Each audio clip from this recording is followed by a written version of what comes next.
Hello guys, it has been a while and today we are doing a first impressions video. Latte wants to get down. So in here is the Aputure COB Lightstorm 120T. So I got the 120T version, not the D version. So the T stands for tungsten, so this is the 3200 Kelvin version, not the daylight version. Now I don't usually do first impression videos for lights, but this is the biggest investment I've made on a single light. So it is a pretty interesting, amazing piece of technology. So I am going to walk you through it while me and Dee set up this light. So it comes in a really beautiful, well, beautiful is subjective, but it comes in a really nice and functional carrying case. It is a soft case with some pretty nice partitions. I was not expecting it to come with such a full-blown case. I suppose it comes in a box because that's what my C100 came in. But it's a pretty nice thing to have. It comes with the V plate. This is what they call it, a V plate. So you can actually power this with a V-mount battery. Some washer just flew off. So you can either battery power this using a V-mount battery, or you can always use AC power. So I suppose we'll jump cut to when we're done hooking up the power.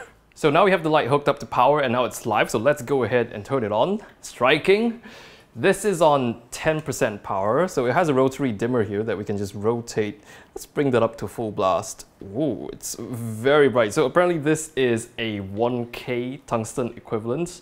That's probably blowing up the frame right now. Let's ban it. Nope, bad idea. Let's bounce it off the ceiling. I'll go kill the house light. All right, let's kill the house light. So let's see what the quality of light out of this is like.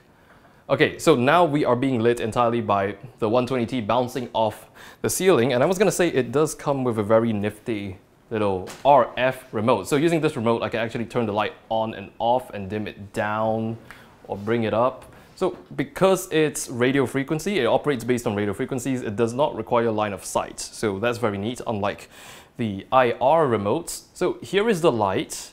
Actually, you can see a yellow fan on the bottom here. So this is the cooling fan that cools off the COB LED, and it's amazingly silent. I'm gonna bring my lav right up to the mic and right up to the fan, and you really can't hear the fan at all. So that is amazing. So no more worries about the lights fan screwing up your audio. And despite having such a light output, it's warm. You can definitely feel that it's warm, but it's not too hot to touch, unlike your typical tungsten Fresnels. And this has a standard Bowens mount, and it comes with a little reflector. So if I take it off, you can mount more accessories. It's the standard Bowens mount. Really neat to have. So let's pop this back on and let's tilt it this way for a moment. So just to double confirm, it's now on full blast. Let me try and grab a reading off of it. So I'm gonna try and grab a reading off the light here. So this is at the distance of 1 meter, and I'm getting about 320 foot candles of light.